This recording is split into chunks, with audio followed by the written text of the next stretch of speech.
19th.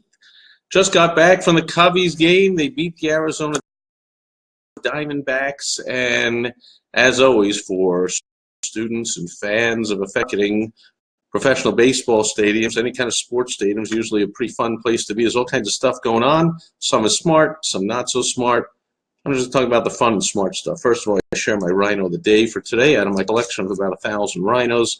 This one, in honor of the Cubbies, it's Cubby Blue because the Cubbies won the game. And this is not a Beanie Baby.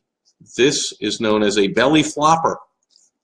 During the knockoff days when the Beanie Babies were red hot, this one's called a belly flopper. No relation, nothing to do with Beanie Babies, mind you. Anyway, so some of the stuff that went on at the game. First of all, how cool is that? If that was your kid to be on the picture of the ticket for the Cubbies game, how cool is that? Or in this case, the Diamondbacks game, since they're the home team. But very cool. It was baseball card day. So on the way in, you got a pack of Topps baseball cards, but none other, the pack I got, than the very best player by far on the Arizona Diamondbacks, Paul Goldschmidt. How cool is that? Future Hall of Famer, no doubt. Gold Glover and star hitter, and just a great all-around guy from everyone I hear that knows him. And these are Topps cards from the Topps Chewing Gum Company, I believe is their official name, because the owner of the company lived in the town where I grew up and went to school from the age of first starting school until high school. And so it was great. Everyone had to invite.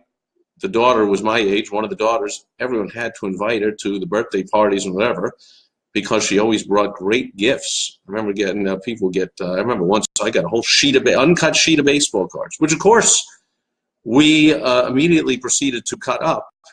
And later on, when baseball card collecting became a whole multi-million-dollar raving, all the rage, uncut sheets of baseball cards, of course, by definition, are extremely more valuable than the cut cards, which are plentiful, the very rare uncut sheets. So who knew what a great gift we were getting all those years. But of course, back then we used to throw the cards and flip them and cut them up and pin them up with the holes in them with the pins and whatever, and all that went to making them more valuable. So these will remain in the plastic, or at least this one. But very cool. I got a Paul Schmidt baseball card for free. And this was sponsored by somebody. I don't know who. But the sports teams are very smart about sponsorships. And I know a few of the people that are big shots in those games. It's a fun game to play because the sponsors love investing the money in them. And so the sponsors, salespeople, bring a win-win message. You bring money to the sports team or the host of any event, and you can profit in lots of money, and that person gets a commission, and everyone's happy and all's good. So here's one of the irresistible offers we got. I'll make it quick today because it's Sunday Funday, but you get a Collector's Series Cup. Collect them all. This is number 4 of 4. And so what do you know? Look who's on the cup. None other than Paul Goldschmidt. I had to wingle-wangle a little to get this one because last time I went, I got a A.J. Pollock cup.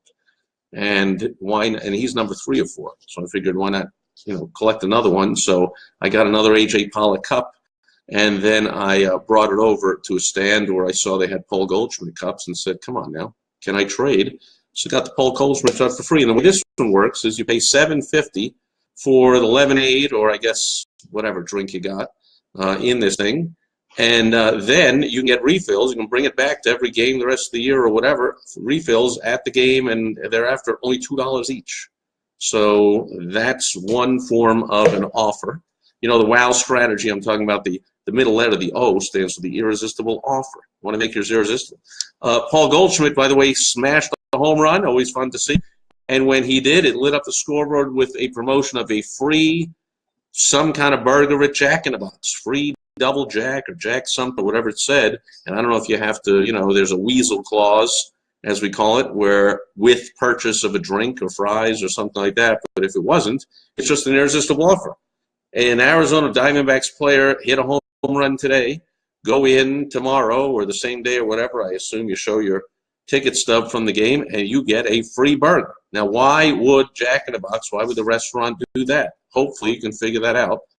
from being a student of mine, even if you're just following the videos, if you're not taking my courses or being one of my clients, it's because most people, when they go in and get this burger, first of all, the burger costs pennies, 10, 20 cents. And then people are going to say, yeah, sure, I'll take a drink with that. Well, then the drink that costs $1 something, they cost 3 cents more. So now total food cost is less than 40 cents, and they bring in $1 something. So they're making money. So that's why they do it. And maybe even more, you get in the habit that, hey, Jack in the Box is a good burger. I'm going to keep coming to Jack in the Box. And then it can be worth over your lifetime thousands and thousands of dollars, especially if you have a family and you're going in with 4 kids and you go in once a week and you're dropping 50 or $100 in there. Another thing we got on the way out, I don't know why we got this, but this was cool. This is sponsored by Circle K, and it's a free drink. Polar Pop, whatever that means. I guess it's like a soda. And you get it free. And I was like, is there a weasel clause, with purchase of something? No, that's it. Go in and get the free thing. Circle K. Now, another cool thing Circle K does for sports baseball fans know that the symbol of strikeout down through the ages is a K. And that's because S was made to stand for something else, which I believe, at least today, it stands for sacrifice. So instead of the S, they used the K as in struck. They used the last letter of the word struck when someone struck out.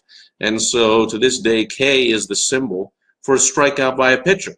And if you look up at the scoreboard, when you're in the stadium of this team and many others, they put the number of Ks that the pitcher has throughout the game.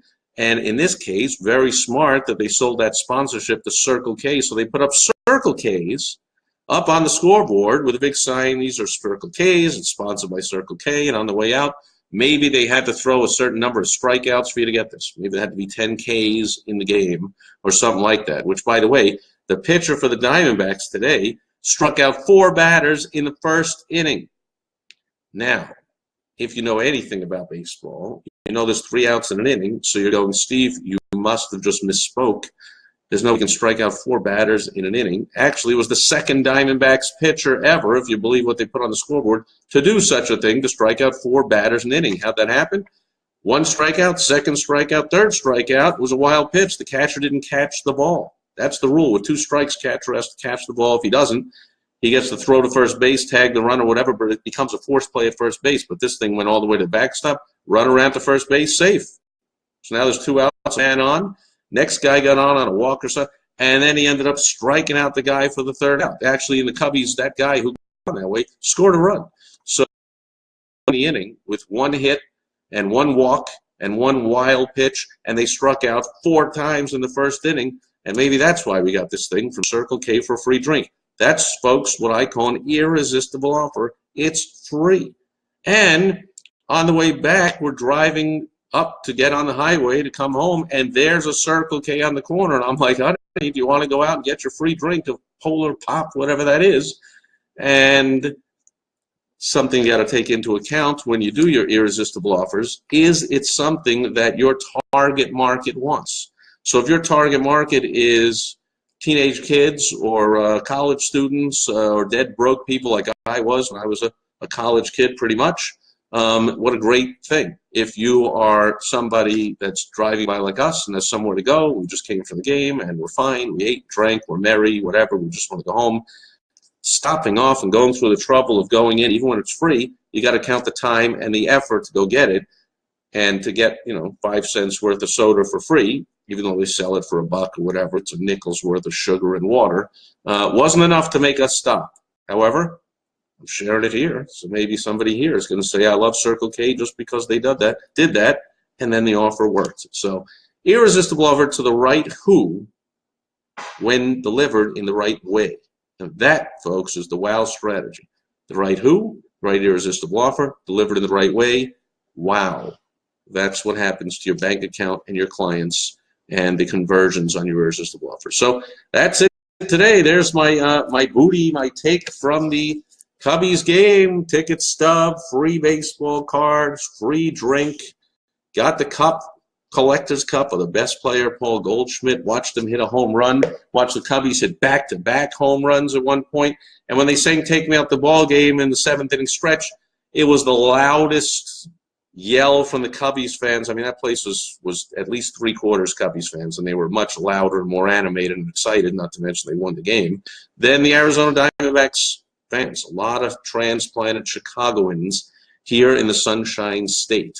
And if you know anything about what's going on in Illinois, that ain't slowing down anytime soon. Anyone with any kind of clue, or especially anyone that makes any kind of money or runs a business, is getting the heck out of Chicago like you would not believe. But I digress. That's another story for another day. Anyway, that's it. Thanks for joining me on August 13th, 2017, Sunday Funday. I'll be back tomorrow with one of my favorite days of the week, Direct Mail Monday. I've already got a couple of things to show you. Very cool things. I'll have some business lessons to teach from it. If you want to be featured on Direct Mail Monday, all you got to do is send me some direct mail. Just mail it to me, and I will give constructive criticism. It's fantastic. We're celebrated. If you need some help, I'll help you out. That's it for today. Catch you back here tomorrow on Direct Mail Monday. Thanks, everyone. Bye.